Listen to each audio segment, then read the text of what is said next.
नमस्कार। आप सभी विद्यार्थियों का मेरे ऑनलाइन प्लेटफॉर्म के यूट्यूब चैनल द ज्ञान सूर्य एकेडमी में स्वागत है। अभी हम लोग क्लास 10 का फिजिक्स पढ़ने जा रहे हैं।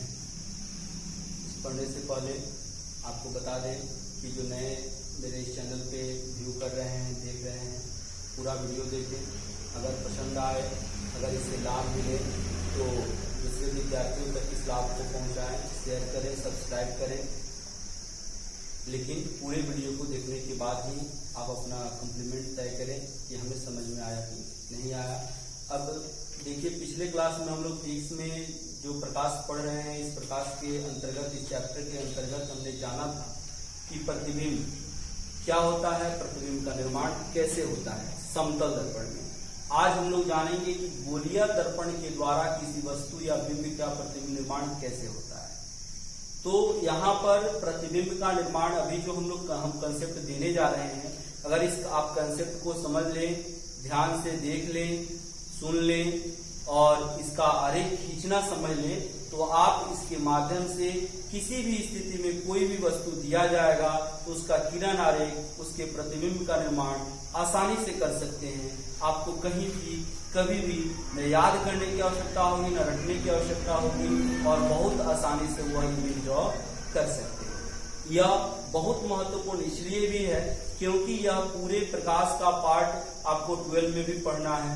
जब भी 12 में प्रकाश ऑप्टिक्स की शुरुआत होती है तो 10th का पूरा कंसेप्ट जानने पढ़ने के पश्चात ही उसके बाद की बात होती है। तो यहाँ पर यह बहुत महत्वपूर्ण हो जाता है कि गोलीय दर्पण के द्वारा प्रतिबिंब का निर्माण कैसे होता है।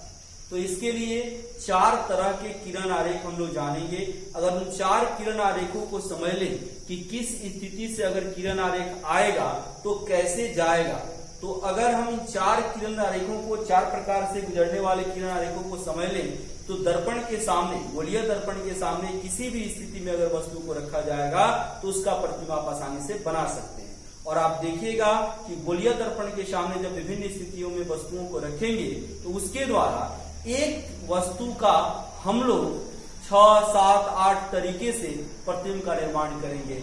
यानी कि स्थिति तो कम होती है लेकिन प्रतिबिंब जो निर्माण होगा वह कम से कम हम इसमें 50-60 तरीकों से जानेंगे कैसे उसका प्रतिबिंब हम लोग बनाएंगे। तो आइए हम लोग देखते हैं कि कैसे गोलीय दर्पण में हम विभिन्न किरण आरेखों के गमन को देखते हैं, कैसे वह गमन करता है किरण। तो अब यहाँ पर पहले आपको यह समझना आवश्यक है कि गोलीय दर्पण में स्थितियां कितनी होती हैं। तो गोलीय दर्पण जैसे यह हो गया आपका अवतल दर्पण, यानी कि गोलीय दर्पण एक पारदर्शक खोखले गोले का एक भाग होता है जिसके अंदर या बाहर के एक भाग को कलई कर देते हैं तो अवतल या उत्तल दर्पण में परिवर्तित हो जाता है। अगर पारदर्शक खोखले गोले के बाहरी भाग को हम कलई करते हैं तो अंदर वाला परावर्तक सतह यानी कि परावर्तक सतह धंसा हुआ रहता है और इस तरह से बने हुए गोलीय दर्पण को हम अवतल दर्पण कहते हैं।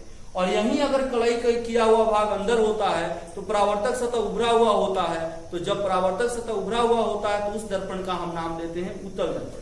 अभी देखिए, यहाँ पर हमने जाना है कि जो गोलीय दर्पण होता है उसका जो अभिमुख होता है, उसका जो मध्य बिंदु होता है, उस मध्य बिंदु को हम कहते हैं ध्रुव। क्या कहते हैं?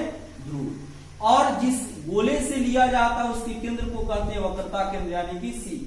और इसको मिलाने वाली जो रेखा होती है वह रेखा कहलाती है प्रधान अक्ष। क्या कहलाती है? प्रधान अक्ष। और पीछे हमने एक थ्योरम प्रूफ किया है F बराबर r/2, जिसके द्वारा हमने यह निर्धारित किया है कि ध्रुव और वक्रता केंद्र के ठीक बीच में होता है एक बिंदु जिसको कहते हैं मुख्य फोकस। इसका परिभाषा भी हम लोग जाने हुए हैं कि गोलीय दर्पण में प्रधान अक्ष के समांतर आने वाली प्रकाश किरणें दर्पण से परावर्तन के पश्चात मुख्य अक्ष के जिस बिंदु से होकर जाती है वह बिंदु उस गोलीय दर्पण का मुख्य फोकस कहलाता है। अब देखिए, यहाँ पर कितने बिंदु हो गए? 3 बिंदु हो गए। तो पहले तो यह जानिए कि इन तीनों बिंदुओं से प्रकाश किरण जाएगा। तो अगर तीनों बिंदुओं से जाएगा तो 3 को प्रकाश किरण के लिए आरेख तो यही हो गया। और एक ठो कैसे जाएगा? तो एक ठो जो मुख्य फोकस के परिभाषा में हम लोग लिए हैं क्या, तो प्रधान अक्ष के समांतर। तो समांतर मिला करके और ये 3 वो बिंदुओं से होकर के जाने वाले प्रकाश किरण को लेकर के कितने तरह के किरण आरेख हम गोलीय दर्पण से खींच सकते हैं? तो 4 तरह के किरण आरेख खींच सकते हैं। 4 प्रकाश से प्रकाश किरणें गोलीय दर्पण में गुजर सकती हैं, गुजरती हैं।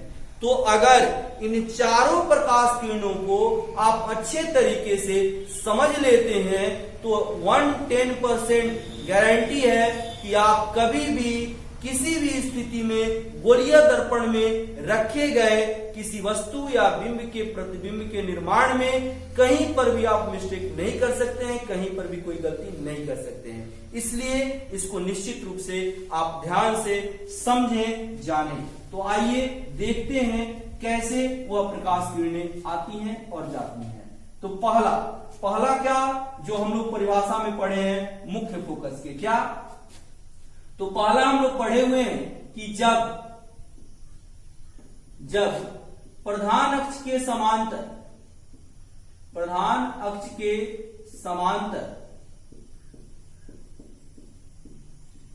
कोई प्रकाश किरण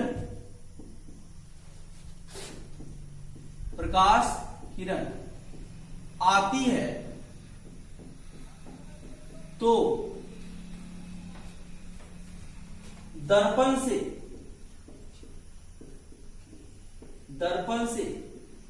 परावर्तन के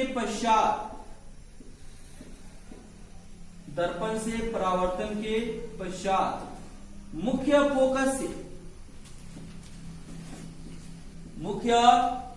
से गुजरती है या गुजरती हुई प्रतीत होती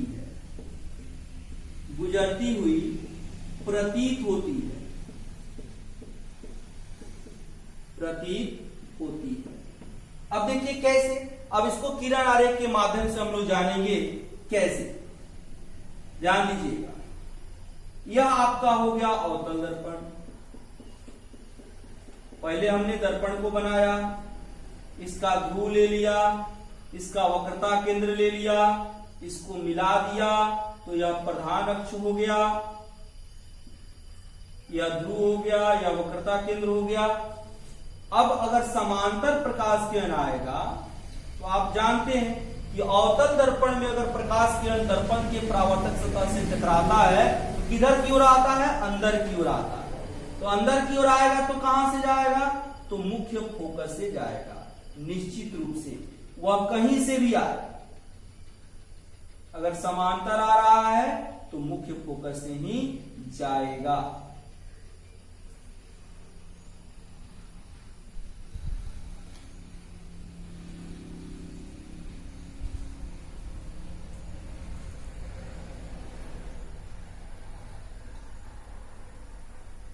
या ऐसे आएगा, ऐसे जाएगा। तो कहीं से भी आप समांतर प्रकाश किरण ले जाइएगा, यह मुख्य फोकस से ही गुजरेगा। पहला यह एकदम ध्यान में रखेंगे, मुख्य फोकस का परिभाषा है कि समांतर आएगा तो मुख्य फोकस से जाएगा। प्रत्यक्ष रूप से किसमें? अवतल दर्पण में। अब देखिए उत्तल दर्पण में, उत्तल दर्पण में क्या होता है? तो जो पारदर्शक गोला लेते हैं उसके अंदर वाले भाग पर कलई किया हुआ रहता है। यहां अब इसका जो बिंदु हो गया, यह बिंदु हो गया ध्रुव, यह बिंदु हो गया वक्रता केंद्र, इसको मिला दिए, यह हो गया आपका प्रधान अक्ष।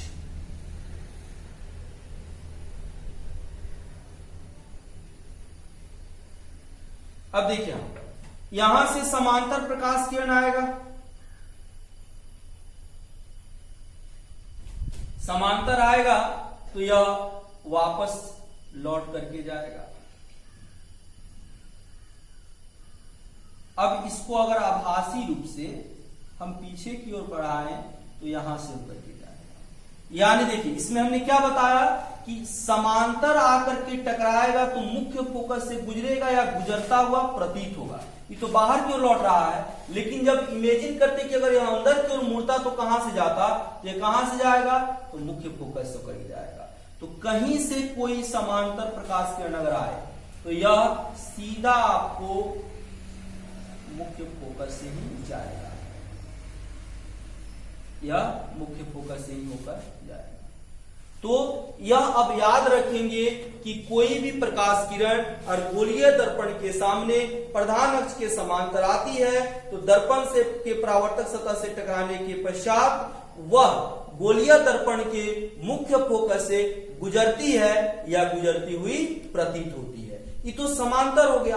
अब इसी का रिवर्स, जैसे मान लेते हैं कि हम घर से कोचिंग गए तो कोचिंग से घर भी आएंगे, हम घर से स्कूल गए तो स्कूल से घर भी आएंगे। तो वही चीज अगर समांतर आया, टकराया, तो कहां से होकर के जा रहा है? मुख्य फोकस से होकर के जा रहा है। तो आप खुद सोचिए कि अगर मुख्य फोकस से होकर के जाएगा तो क्या होगा? तो मुख्य फोकस से होकर के जब प्रकाश किरण जाएगा तो दर्पण से परावर्तन के पश्चात वह प्रधान अक्ष के समांतर हो जाएगा, यानी कि यही इसका ठीक उल्टा हो जाएगा। तो आइए देखते हैं दूसरा किरण आरेख कैसे यहां पर गुजरता है। देखिए कि अगर कोई प्रकाश किरण मुख्य फोकस से गुजरती है या गुजरती हुई प्रतीत होती है तो वहां पर वह दर्पण से परावर्तन के पश्चात सीधा प्रधान अक्ष के समांतर हो जाएगी। अब देखिए कैसे होगा। ठीक अभी जो हम लोग पढ़े हैं कि समांतर जो प्रकाश किरण आती है दर्पण से परावर्तन के पश्चात मुख्य फोकस से होकर के जाती है या जाती हुई प्रतीत होती है, या ठीक उसी का अपोजिट है कि अगर समांतर आएगा तो मुख्य फोकस जाएगा, तो मुख्य फोकस से होकर के जाएगा तो क्या हो जाएगा? समांतर हो जाएगा। अब देखिए इसके लिए किरण आरेख कैसे हम खींच सकते हैं। तो यह आपका हो गया अवतल दर्पण, यह हो गया ध्रुव,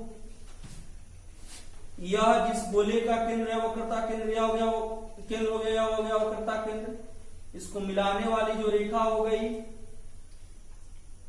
यह हो गई प्रधान अक्ष,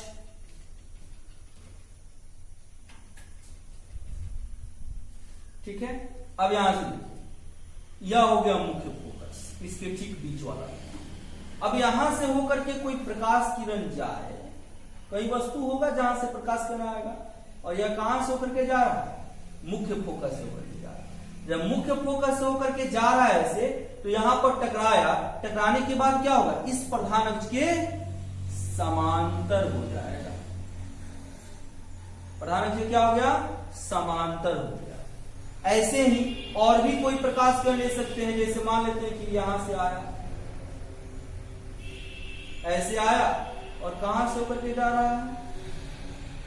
मुख्य फोकस से।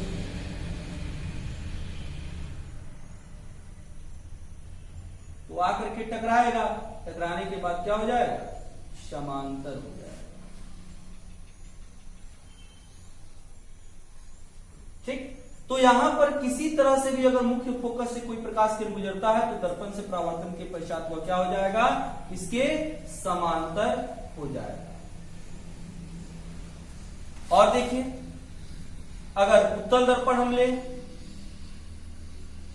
अगर हम उत्तल दर्पण ले,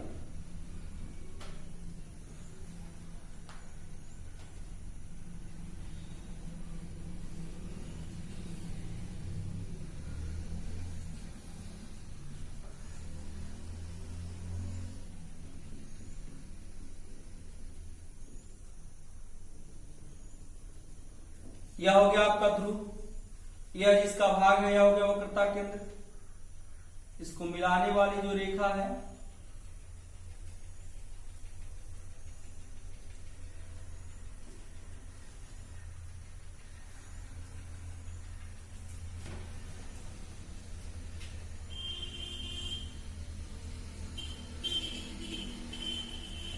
यह रेखा हो गया प्रधान अक्ष, इसके मध्य बिंदु जो हो गया यह हो गया मुख्य फोकस।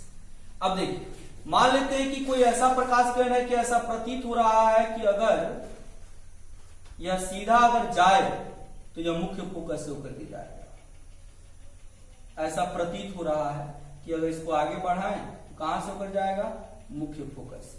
तो टकराने के बाद क्या हो जाएगा? परावर्तन के पश्चात यह प्रधान अक्ष के समांतर हो जाएगा। यहां देखिए, और जैसे मान लेते हैं कि ऐसे कोई प्रकाश किरण आ रहा है, जैसे लग रहा है कि इसको अगर आगे बढ़ाएं तो यह प्रधान मुख्य फोकस होकर के जाएगा, तो टकराने के बाद यह क्या हो जाएगा?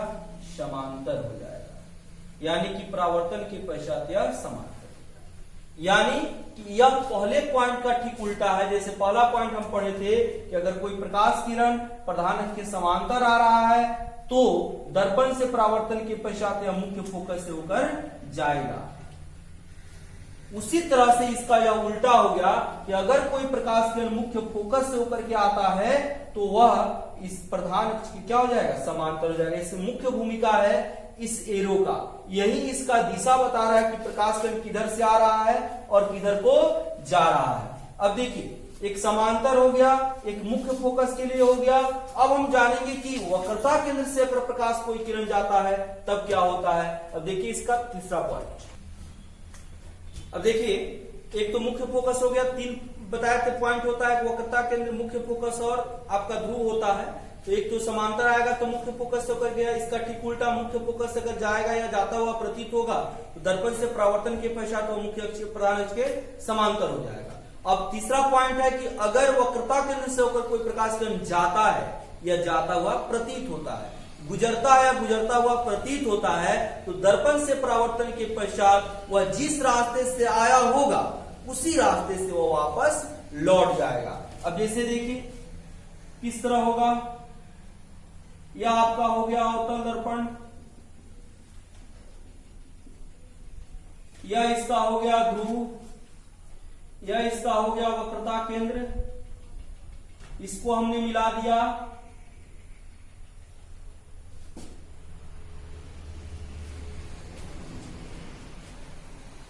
यह हो गया प्रधान अक्ष और इसके ठीक बीच वाला बिंदु होता है मुख्य फोकस।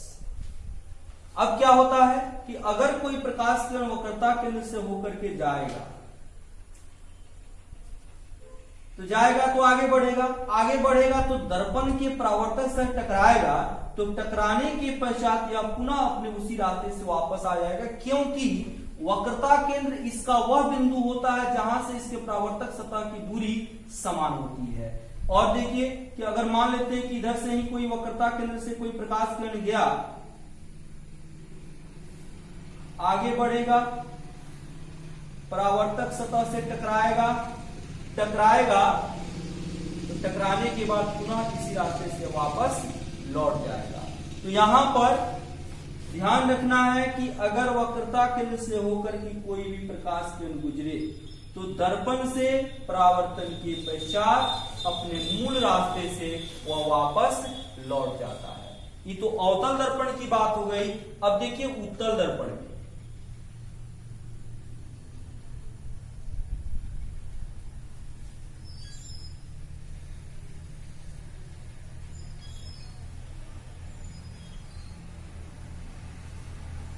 यह आपका हो गया उत्तल दर्पण जिसका परावर्तक सतह बाहर की ओर उभरा हुआ है।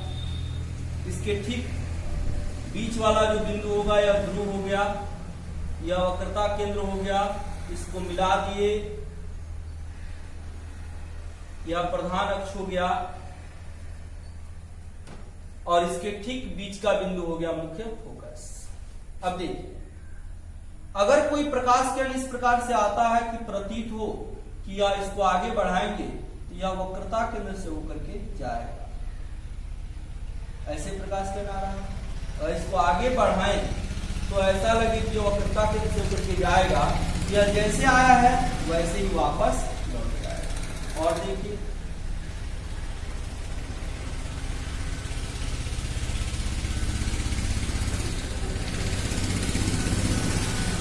ऐसे प्रकाश किरण आ रहा है, टकराएगा तो यहां पर जैसे टकराया वैसे वापस लौट जाएगा। यह हो गया उत्तल दर्पण के लिए।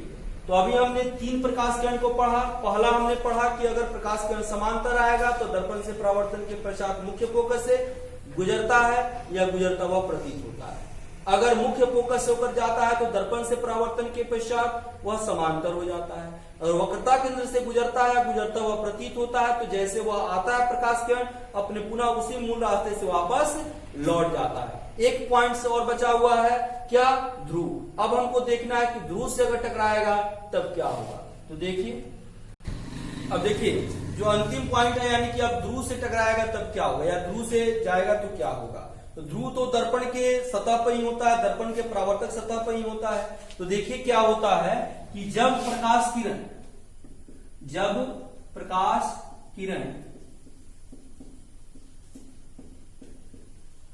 गोलिया दर्पण के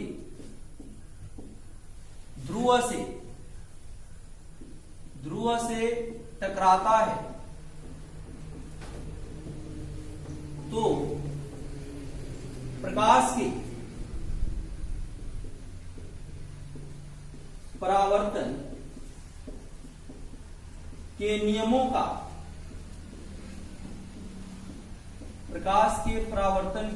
का पालन करते हुए वापस लौट जाता है।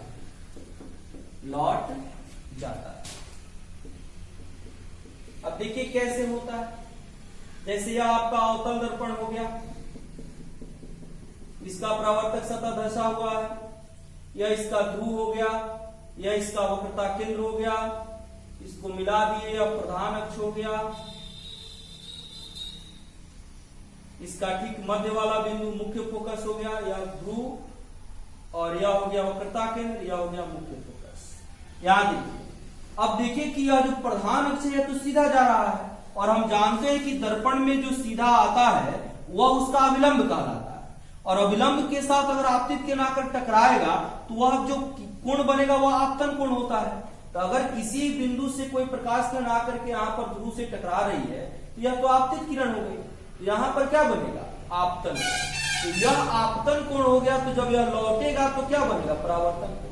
तो जितना आपतन कोण है उतना ही परावर्तन कोण बनाते वापस लौट जाएगा, यानी कि परावर्तन के नियमों का पालन करते हुए वापस लौट जाता है। और यही काम उत्तल दर्पण में भी होता है, यानी कि इसका परावर्तक सतह उभरा हुआ होगा। अब इसमें देखिए, यह हो गया ध्रुव, यह हो गया वक्रता केंद्र, इसको मिला दिए, यह हो गया प्रधान अक्ष, यह हो गया इसका मुख्य फोकस। अब यहां पर प्रकाश किरण ऐसे आएगा तो यह आपतित किरण, यह अब अविलंब का काम करेगा, तो यहां पर आपतन कोण, तो यही आप परावर्तन के नियम का पालन करते हुए यहां से यह वापस लौट जाएगा। यह हो गया R। तो इस तरह से यहां पर यह चार प्रकाश किरण हमने समझा। अगर इन चारों को आप समझ लिए, जान गए, तो आप आसानी से गोलीय दर्पण में किसी भी स्थिति में रखे गए बिंब का आसानी से प्रतिबिंब अपने अकॉर्डिंग बना सकते हैं। अन्यथा अगर आप पुस्तक की सहायता लेते हैं तो उसमें एक ही तरीका दिया हुआ है, आप इसमें से कोई भी दो प्रकाश किरण उठाइए और उसको ले जा करके जहां वह क्रॉस करेगा वहीं आपका प्रतिबिंब बन जाएगा। तो कहने का तात्पर्य है कि प्रतिबिंब के निर्माण से आपको कम से कम 3 नंबर का क्वेश्चन पूछा जाता है।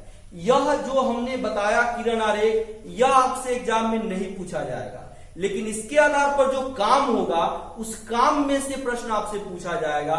जैसे पूछा जा सकता है कि अवतल दर्पण के सामने अनंत और वक्रता केंद्र के बीच रखे गए वस्तु या बिंब का प्रतिबिंब निर्माण का किरण आरेख खींचे, या उसका प्रकृति बतावें, चाहे उसका आकार बतावें, यह सारे प्रश्न आपसे पूछे जा सकते हैं।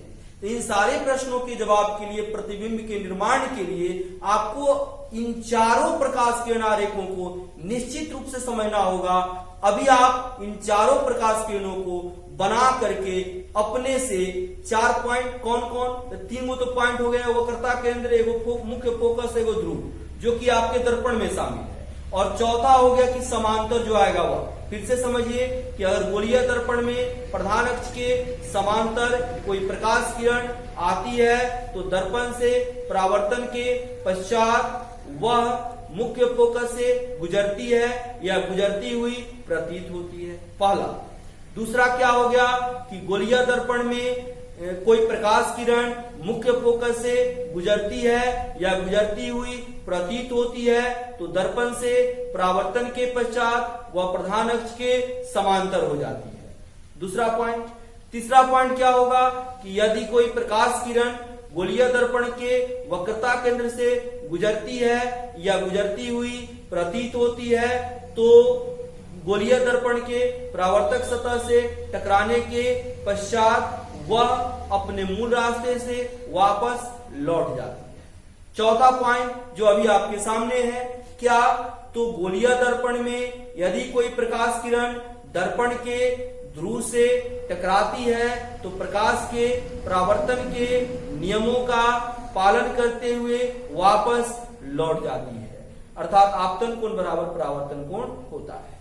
तो ऐसे आप निर्धारित कर सकते हैं। अगर आप यह चारों प्रकाश किरण को ध्यान में रखते हैं तो प्रतिबिंब बनाने में कहीं भी कोई दिक्कत नहीं होगा। पहले आप चारों प्रकाश किरण को अपने से बनाइए, खुद देखिए। अगले क्लास में हम लोग अवतल और उत्तल दर्पण में के सामने रखे गए भिन्न भिन्न स्थितियों में प्रतिबिंब का निर्माण करेंगे। धन्यवाद। अगले क्लास में प्रतिबिंब के निर्माण के साथ